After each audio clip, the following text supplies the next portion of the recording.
Hi guys, lesson 10. We are going to be on page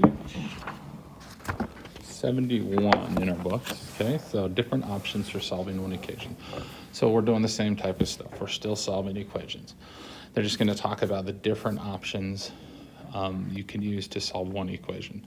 So let's think about which way is easier when we solve equations with parentheses. So our I can statements for an equation like 3 times x plus 2 equals 15, I can solve it two different ways, by first dividing each side by 3 or first by rewriting it or by using the distributive property. And for equations with more than one way to solve, I can choose the easier way depending on the numbers in the equation.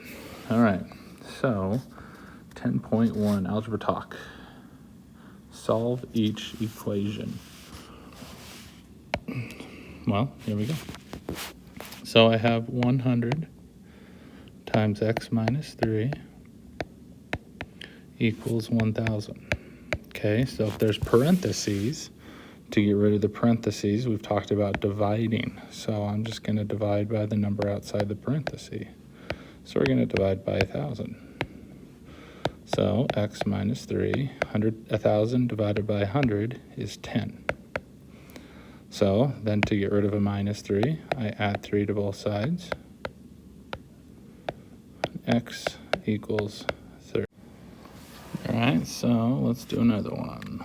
Let's pick the third one down because it's a decimal. So if I rewrite it over here, I'm going to go 0.03 parentheses x minus 3 is equal to 0.3.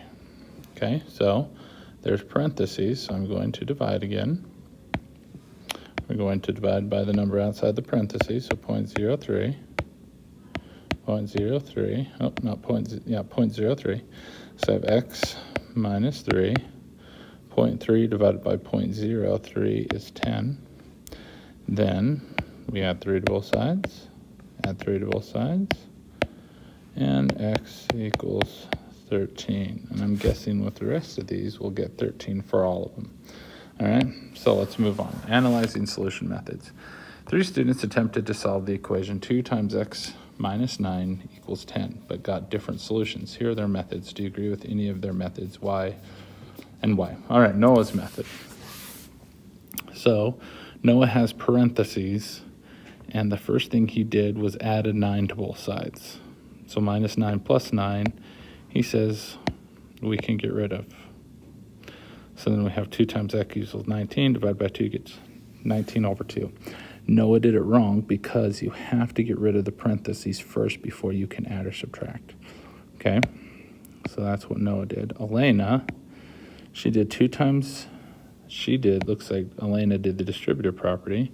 So she did 2 times x, which is 2x, and 2 times 9, which is 18. Okay, and then to get rid of a minus 18, she subtracted 18. Does that get rid of it? No, you have to do the opposite. You should add 18 to both sides. Okay, so this should be 28. And then Andre, he did the distributive property as well, got 2x minus 18 equals 10, and then to get rid of the minus 18, he added 18 to both sides, which is right, and then he divided by 2, so Andre did it correctly. The other two didn't. Okay, remember, to get rid of a number, you do the opposite. And the first thing you have to get rid of are the parentheses in the problem. All right, so looking at 10.3, for each equation, try to solve the equation using each method, dividing each side first or applying the distributive property first. Some equations are easier to solve by one method than the other. When that is the case, stop doing the harder method and write down the reason you stopped. All right, so let's solve some of these. 2,000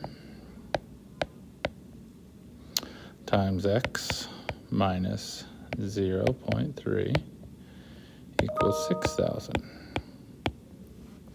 So there's number outside the parentheses. They want us to do both methods, but the distributive property is longer. It takes longer. So I just do the divide because it's shorter. So we're going to divide both sides by 2,000. We have x minus 0.3 equals 6,000 divided by 2,000 is 3. And then to get rid of a minus 0.3, we do the opposite, which is plus 0.3. Plus 0.3. X equals 3.3. Okay? All right, so then let's do the next one. 2 times x plus 1.25 equals 3.5. Okay, now the reason why they want us to do the distributive property on some of these is because the decimals and fractions might get a little complicated, but that's why we have calculators, right? So first thing we're going to do is divide by 2, divide by 2. So we have x plus 1.25. 3.5 divided by 2 is 1.75, okay? And then to get rid of a plus 1.5, there's my x. I need to get rid of this right here. To get rid of a plus 1.25, we do the opposite. So we minus 1.25. Minus 1.25. And x equals 0.5. Okay? Next one, 1/4 times 4 plus x equals 4/3. Okay, so once again, we divide by 1/4. Those go away. Divide by 1/4 over here. We get 16 over 3. So we have 4 plus x equals 16 over 3, which is 5.33333. Okay, and then we have a positive 4 when you get rid of, so minus 4, x equals 1.333333. All right? And we'll do one more.